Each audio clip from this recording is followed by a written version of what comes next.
Hi folks, welcome to another Stall13.com video. It's kind of cold and windy outside, so we wanted to make sure you could hear us. We're going to talk about a real short, easy, basic way to braid a tail.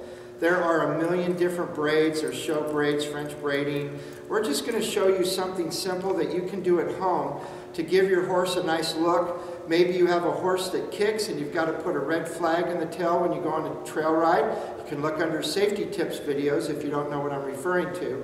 We're just going to have someone come in and we're going to have them braid this tail real easy. You can use water to kind of moisten the tail. They make a lot of products on the market that talk about detangling hair and making it look shiny. You'll hear a lot of people talk about using baby oil to get cockleburrs and stickers out of a horse's mane. You might want to try a couple of different brushes, rubber bands. There's mane and tail rubber bands. You can see the different brushes here. And what we're going to do is we're just going to braid this tail very simple and very easy. You basically have 3 sections. You just weave back and forth. You can see on the close-up as we're braiding the tail here how easy this is. It makes the tail look nice. You don't want to leave the tail in this position in the summertime because a horse wants to swat flies. This is a good way to braid a tail if you want to protect it and keep it clean when you're going down the road to a show or some type of an event. But the point is that you want to make sure that you take care of the horse's tail, because in a natural position they don't really like their tail braiding. Also, you want to make sure that if you use rubber bands or any type of ties or anything, that you come down to the base of where the bones stop. There are about 12 to 13 bones that look like sewing thread spools in a horse's tail, and we've started this braiding at the bottom of that. What we're going to do is just put about 2 or 3 rubber bands on the end of it, and then you have a tail that is braided.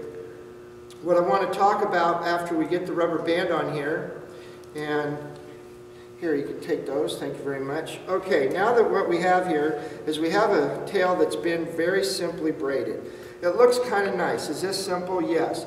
Now, people that are in horse shows or people that have more time, this happens to be an Icelandic. They're a very fuzzy-butted horse.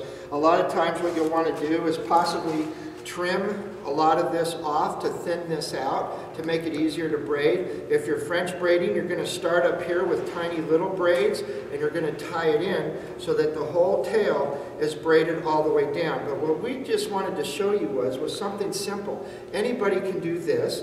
It looks kind of nice and it serves a purpose to keep your horse's tail clean, or possibly to mark your horse with something red. And you can look under safety tips. Why would you put something red on the back of a horse?